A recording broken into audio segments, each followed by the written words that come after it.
Hello and welcome, Cheap Shot Nation, to another retro review for Cheap Shot Entertainment. As ever, I'm your host Luke, and you are the Cheap Shot Nation.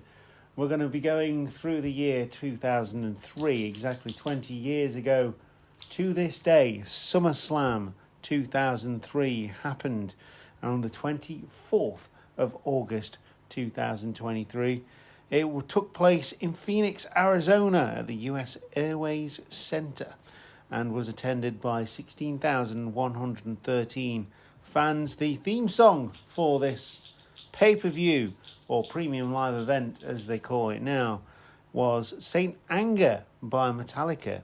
And of course, the main event was the second ever Elimination Chamber between Triple H, Goldberg, Kevin Nash, Chris Jericho, Randy Orton, and Shawn Michaels, the winner of the first ever Elimination Chamber. The arena appears in two games. That is WWE SmackDown vs. Raw and WWE Day of Reckoning, which I think was a GameCube exclusive. And before we get into the main part of the show, main part of the video, I'm just going to tell you what happened on Sunday Night Heat as well. It was a Cruiserweight Championship match. Rey Mysterio defeated Shannon Moore to retain the title. And then we go on to the main show.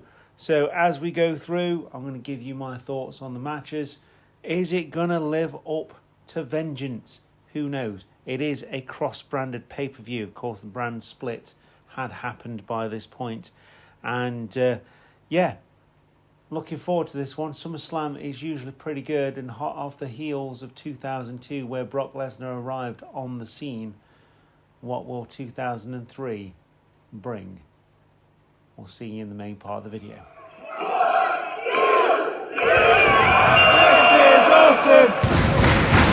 This is awesome! Into the first match of SummerSlam 2003. And it is a World Tag Team Championship match between the Dudley Boys, the challengers, who are made up of Devon and Bubba Ray. And they are going against La Resistance, who are made up of Rene Dupree and Sylvain Ranier.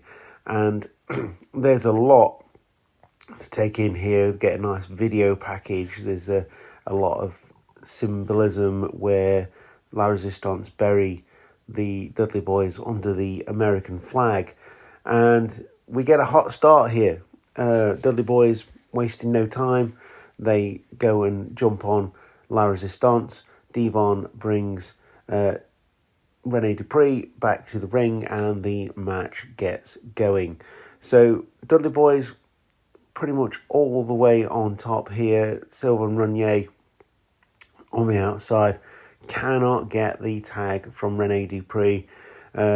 Typical cowardly heel tag team here, with Dudley Boys getting the USA chant all the way through. It does break down around the 3/4 mark, and the referee loses control of this one. Obviously, with the championships on the line, there is a little bit of leeway with the counts, but apart from that, the referee, Nick Patrick, lost control. But it does lead to a very interesting finish. We get the what's up, we get a 3D, just as Bubba Ray is telling Devon to get the tables, and it would then lead to Sylvain Ranier climbing into the ring, breaking up the 3 count by dragging the referee out of the ring. And at that point, the referee is completely taken by Bubba Ray and Sylvain Ranier, to which the cameraman jumps in the ring, smacks Devon over the head with a camera, hoping it was a fake camera, because otherwise it looked quite expensive, and that saddens me. La Resistance get the win. At the end of the match, the beatdown continues. Spike Dudley comes in to make the save. He gets wrapped around the side of the head with the camera just for kicks, I guess, and the wig comes off of the cameraman, who reveals himself to be the anti-American sympathizer, as Bubba Ray calls it in an interview after the match, and reveals himself to be the serviceman who turned up on SmackDown, on Raw rather, Rob Conway. They go for the beatdown, walk away with the championships as the Dudley Boys come back on top after the beatdown, and the champions are still La Resistance. They now have an extra person in their ranks, so they are getting stronger and stronger, and it's good to see a young tag team being pushed at this point in time, because the WWE were swimming in talent at this point, but put their faith in a lot of the WWE talent rather than the talent that was coming through, or WCW, ECW talent. So, yeah, I think this is the turning point, which is good. I'm going to give this one 3 cheap shots out of 5. It was a good tag team match. Didn't give much time, owing to the fact that the main event is a big one.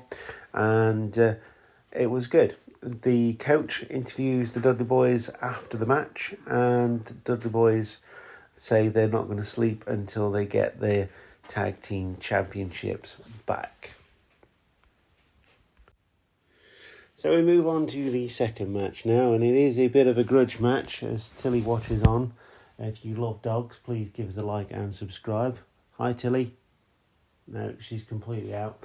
We move on to the second match, and it is a bit of a grudge match, as I already mentioned. It is The Undertaker versus the A-Train. The storyline here is that at the last pay-per-view, that A-Train took out Stephanie McMahon during her match with Sable and caused her a long-term injury, to which The Undertaker stood up to Mr. McMahon, because the A-Train has been a bit of a hitman for Mr. McMahon, and told him that you don't do that to your own daughter, which I tend to agree with. And this is, like I say, it's a grudge match. It's 2 veterans, if you like. Certainly The Undertaker, maybe not so much A-Train at this point, but he knew how to throw his body around and knew how to use what he had.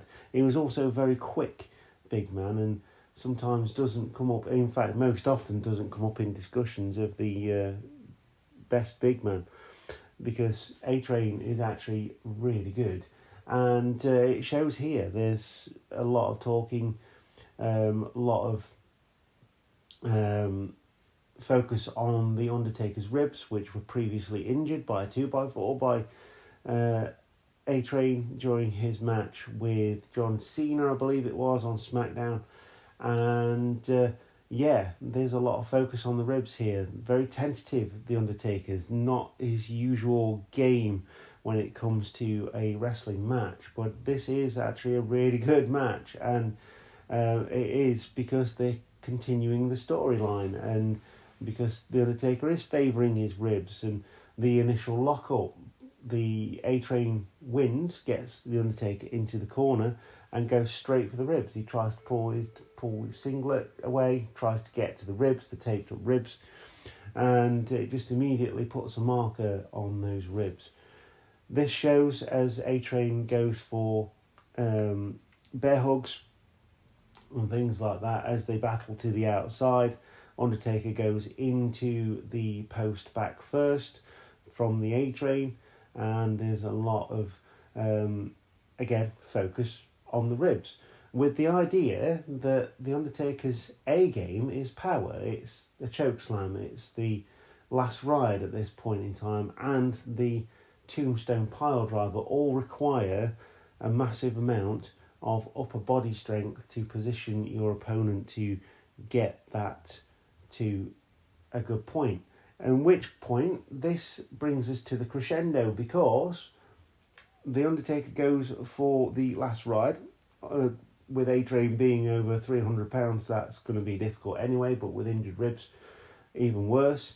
A-Train manages to escape, pushes The Undertaker into the referee, Brian Hebner, and Brian Hebner takes a fall. His dad will be very proud of him at this point in time. A-Train then gets the derailer onto the Undertaker, which is a double choke bomb, which looks really cool, by the way. Really cool move.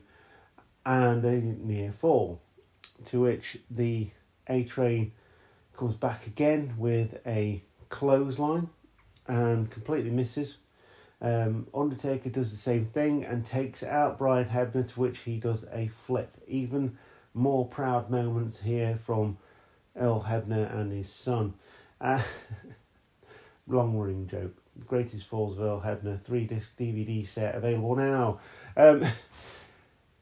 So yeah, the referee is out. The Undertaker manages to get a, I think it's a choke slam on the A-Train at this point. Goes for the near fall. Obviously the referee is out. Gets a near fall. And oh no, it's not a choke slam. A-Train comes in with a chair rather, and Undertaker kicks it into his face. Near fall. Undertaker then manages to turn it round into a choke slam for the finish, and Undertaker wins.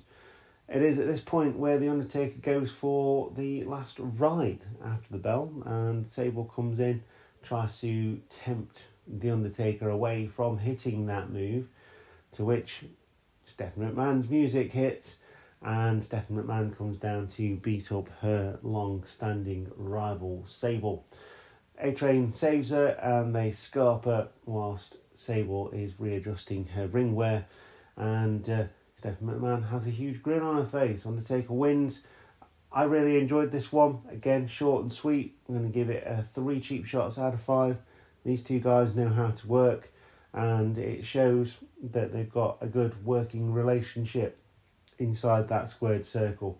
Really enjoyed this one, and we move on.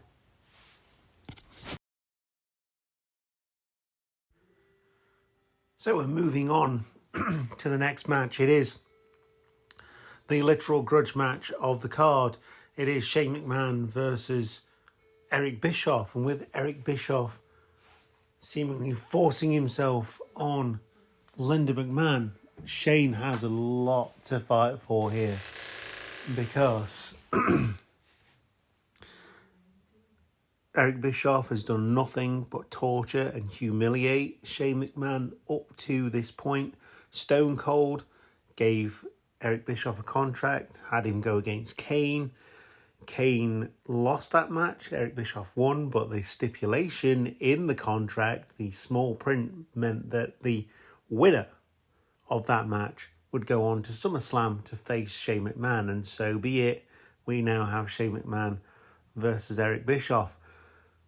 Shane McMahon comes out of the blocks really quickly on this one, just beating the tar out of Eric Bischoff. Eric Bischoff then gets the upper hand with the help of the coach, Jonathan Coachman, with the use of a chair. It's at this point that Charles Robinson, Mini Nate, calls for the bell for the disqualification. Eric Bischoff says, no. There's no disqualifications in this match, and it's false count anywhere. Coach throws Shane McMahon into the steel stairs, near fall. Throws Shane McMahon into the ring again, and they start beating on him and things like that, and to the point where Coach is holding him up. Bischoff is going in with the karate fighting punches, I suppose. Glass shatters. Stone Cold turns up. It's a bit dead at this point. I've got to admit, it is not a good match. It's not really a match at all. It does have a good payoff though, because Coach is teasing Stone Cold. There's a no contact clause. Shane McMahon pushes Coach into Stone Cold. Stone Cold beats up the Coach. Shane McMahon joins in. Eric Bischoff does the same thing. He's laying down on the floor, and Shane McMahon picks him up, slaps Stone Cold Steve Austin. Eric Bischoff does that on his own, of course, and all of a sudden, you've got the no contact clause. It's out of the window. Stone Cold Stunner. Near fall, Eric Bischoff with a awful kick out after that one. Shane is not finished. Loads Eric Bischoff onto the table. Shane McMahon jumps off. 1, 2, 3. And the win. Stone Cold and Shane McMahon celebrate in the middle of the ring with a couple of beers. This is not a good match. I'm going straight in with this one. It's a 1 cheap shot out of 5. And that's only because Stone Cold turned up to get the crowd going, because it was dying a death at this point. So we move on into the back, and it's Nature Boy Ric Flair with Randy Orton. Nature's telling him that Triple H goes in with the championship, he comes out with the championship, obviously referring to the Elimination Chamber match later on in the card. Randy Orton's what if? Triple H turns up. There's no what if. There's a little smirk on Randy Orton's face. He knows his role. He's got it. And we move on to the next match. So we move on to the next match. It is a fatal 4-way match. And as Tony Chimmel says in the ring, a fatal 4-way match means that all 4 competitors are in the ring at the same time. And it is 1 fall to a finish, meaning the first person to get the pinfall or the submission wins the match. It is Eddie Guerrero, the current reigning and defending US champion, versus the Rabid Wolverine, the person who he beat to become that first ever WWE US champion. We've also got Tajiri and Rhino to add the international flavour to this match. All 4 of these guys are absolutely awesome when it comes to putting on a match. However, this match was just not given enough time.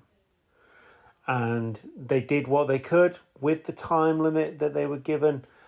It's just a real shame, because all 4 of these competitors would have been absolutely fantastic at putting on a slightly longer match had they been given the time.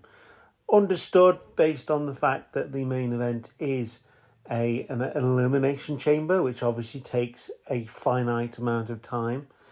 And we've also got the WWE Championship match as well, which would be the match thereafter. Now,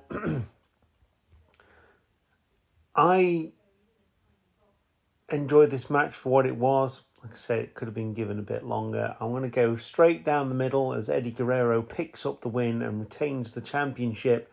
Straight down the middle at 2.5 cheap shots out of 5 for this one. And it does indeed mark the rough halfway point of this pay-per-view.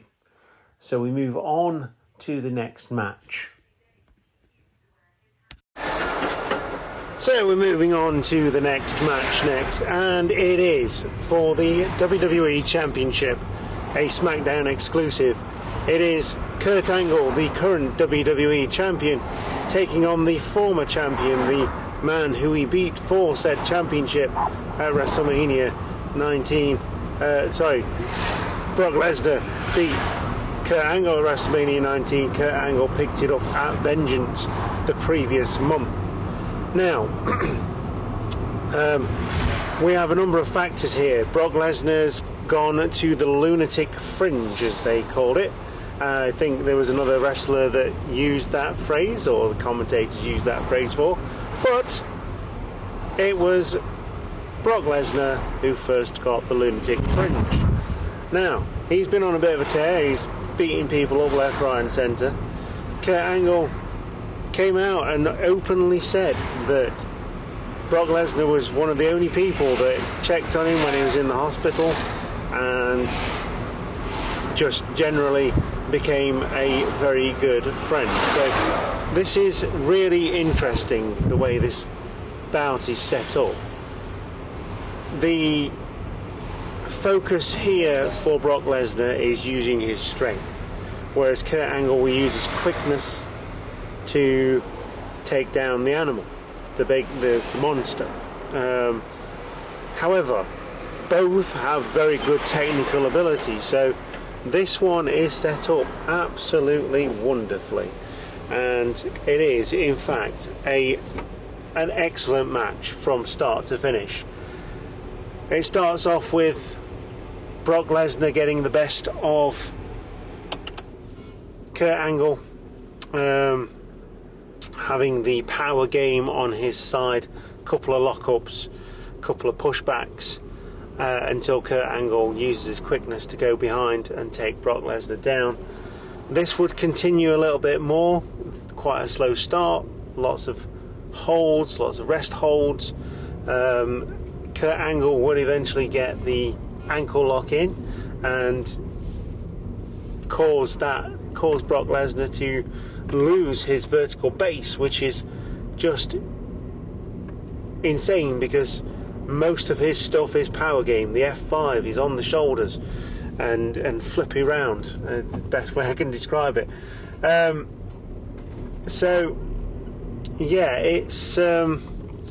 it's just plain interesting, really, in the way that it is set up. And there was some outside factors. The referee also got taken out as well, and like I say, the outside factors were in fact the boss. So yeah, the outside factor would come into play with Vince McMahon and a chair. The referee would get taken out, and that would come into play. Kurt Angle would get the ankle lock on the challenger once again, and he would tap out, but the referee would be down. This would lead to an F5, a one-footed F5 I might add as well, which was really impressive from Brock Lesnar, but you wouldn't expect any different from him really. And that continued. Kurt Angle did eventually reverse a second F5 into a back trip and into the ankle lock again, this time whilst Brock Lesnar was looking McMahon in the eyes. He taps out and Kurt Angle retains via submission. This is as close to perfect as you're going to get. This is just really good. Incredible, in fact. And it would be Kurt Angle, like I say, picking up the victory here and retaining the championship. I'm going to give this one 4.5 cheap shots out of 5, and we move on to the semi-main event and the main event now. Apologies for that last couple of matches. They were recorded in my car whilst being stranded on the M1 between junction 28 and 29. Now we're back in a normal environment now rather than being in a car. So let's move on to the next match. It is a straight grudge match. It's a lot of these on this show. It is Rob Van Dam versus the Unmasked Kane. Now, the whole story behind this is that if Kane lost a match, I think it was the unification match on Raw between Triple H and Kane, then he would have to unmask. And that has led to a path of destruction, including setting JR on fire, Tombstone DDTing Linda McMahon, doing lots of things to Shane McMahon, and also to his former tag team partner, Rob Van Dam. Now, they were a great tag team. They had the right mix of speed and power. But obviously, once that kind of stuff happens, you get chokeslammed, you get set on fire, or at least get petrol poured on you. Yes, petrol. Then, yeah, it's going to cause a few cracks, isn't it? So yeah, we'll move on to the match. Before the match starts, Howard Finkel does say that he has been informed that it's going to be contested under no holds barred. Brilliant. Kane's a badass, proven in the hardcore division. RVD, former ECW champion. What could possibly be wrong about this match? Not a lot, actually. It's great for the fact that even though it's no holds barred, there's no blood. It's done in a way that looks nasty but still contains itself, which goes to prove that modern day wrestling is just running out of ideas. And I prefer one company's brand of wrestling over the other company's brand. So that's not to say that other people wouldn't love that. I know if I was a lot younger, probably would love the other brand. So anyway, back to 2003.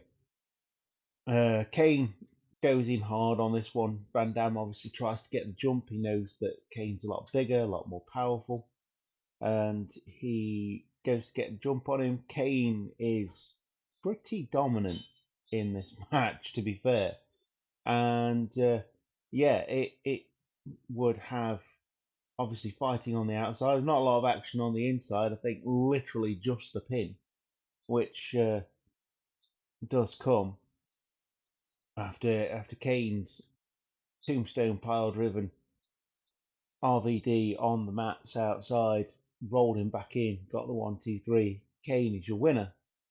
But it also uses the barrier.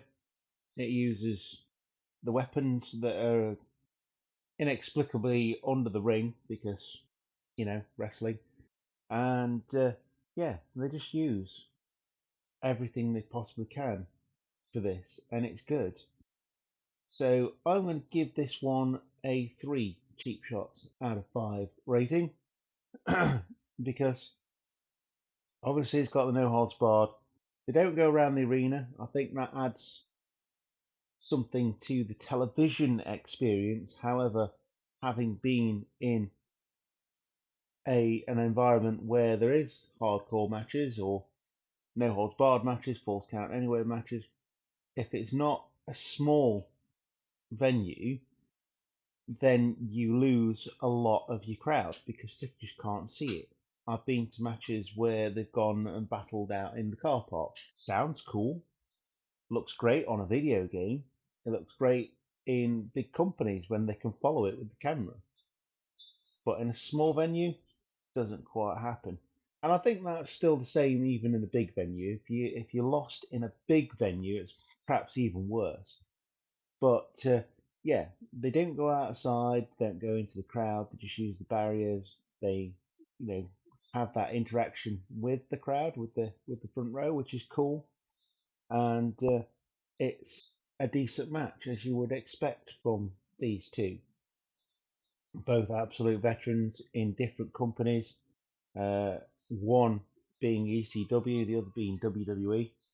I mean, Kane started out as Isaac Yankem, so I mean that says everything. Started out as a dentist character in the mid 90s,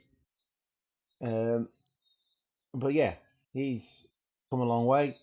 Got the storylines, got the reputation, got the legendary status, and so has RVD as well. So, like I say, 3 cheap shots out of 5. It's a good one, this.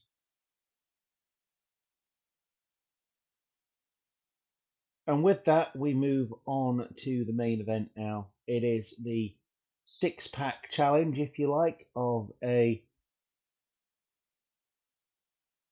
elimination chamber match. And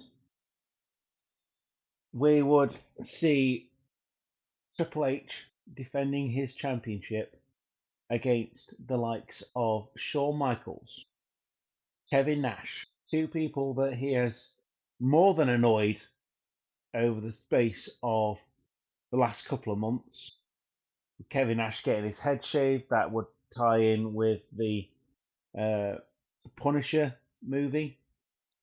where he plays the Russian. Good movie, actually, Thomas Jane.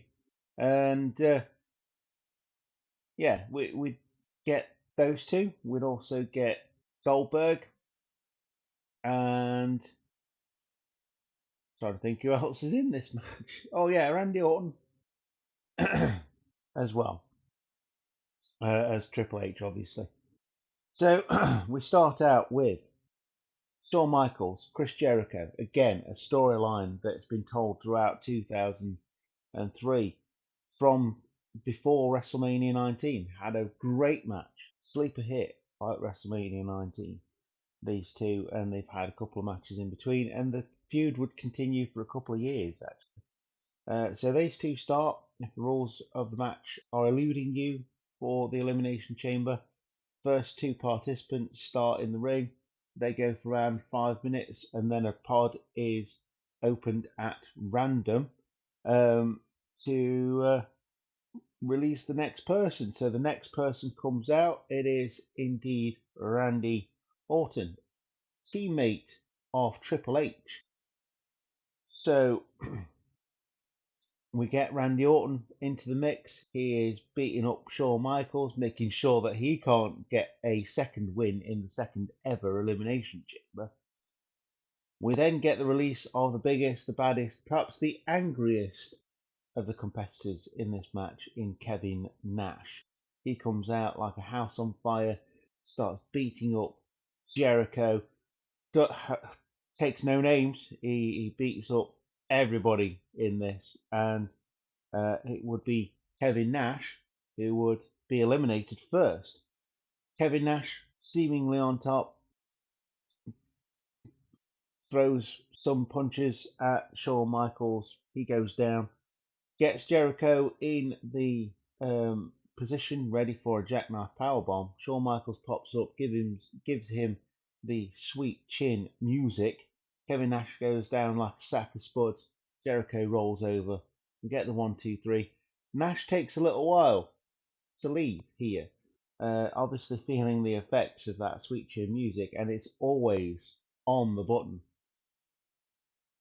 When he does come round, it is Kevin Nash that would start a path of raid, jackknife powerbombing Jericho first, then Randy Orton after smashing him into Shawn Michaels, and Shawn Michaels becomes busted open at this point, saying about the blood.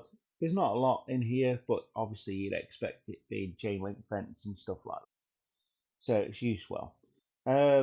He does eventually leave, and we get the next competitor, which is Goldberg. He comes in with the standard big person spot, and they've done this with the women's elimination chambers in recent years as well. The big person spot comes in, takes everybody out, takes out Shawn Michaels, gets rid of Jericho and Randy Orton, only for Triple H to then be released. Only not, because Ric Flair is doing everything he can. He's more entertaining than most things. Everything he can to keep that door shut, make sure Goldberg can't get in, and they make a big deal about this being bulletproof glass that's impenetrable. Goldberg just kicks it down, smashes it through with his leg, gets a massive gash on the back of his leg. Actually, it looks really nasty. And starts beating on Triple H. Triple H is down. He's busted open now, obviously having plexiglass flying in his face. Makes sense. He then gets dragged out of the pod by Goldberg. Goldberg is fully on top here, beating down the world heavyweight champion, and goes for the spear. Unbeknownst to Goldberg, Triple H has been passed the sledgehammer, the greatest tag team partner of a person that could ever be. And as he's going for the spear, Triple H smashes him over the side of the head with the sledgehammer and gets the 1, 2, 3. Triple H retains the world championship against all the odds. A little bit of cheating, but I can handle that. That's fine. So Triple H retains, but it's not over yet. Triple H then starts beating down on Goldberg, obviously seeing him as a bit of a threat. Ric Flair comes in, starts beating down Goldberg. Randy Orton comes back with a set of handcuffs, and we leave the show with Goldberg chained up against the side of the cell and getting beaten up by Evolution.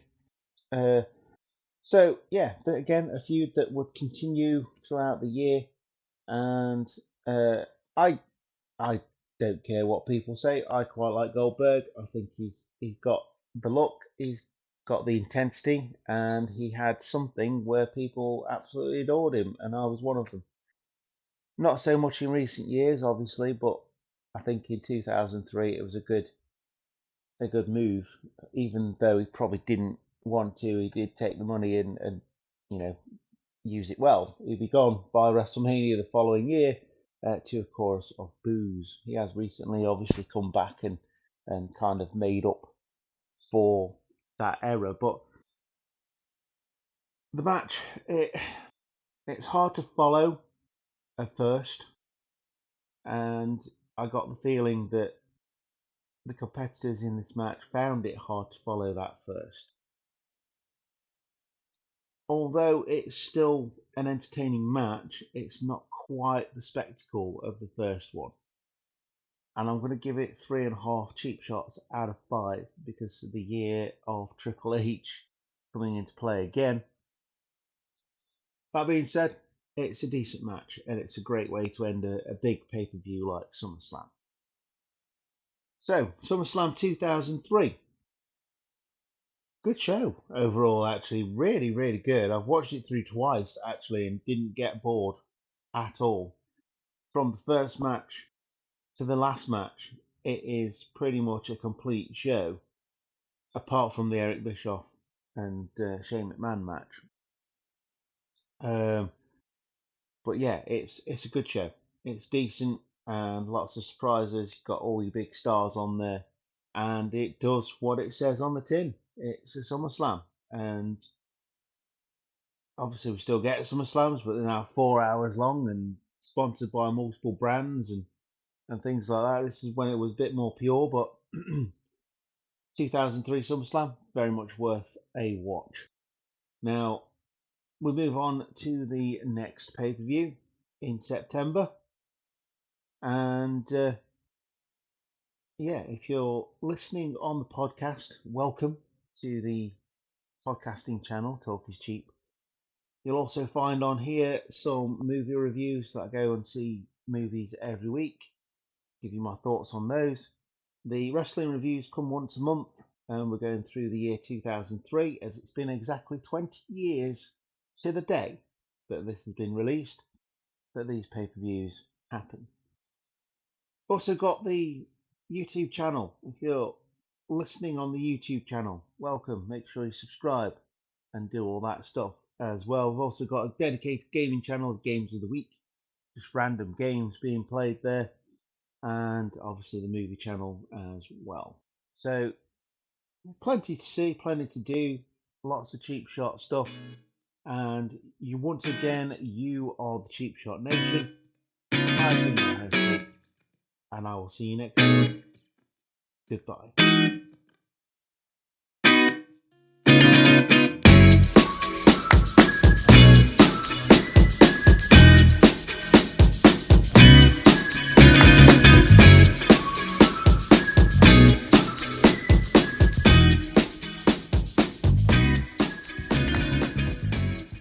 Hiya.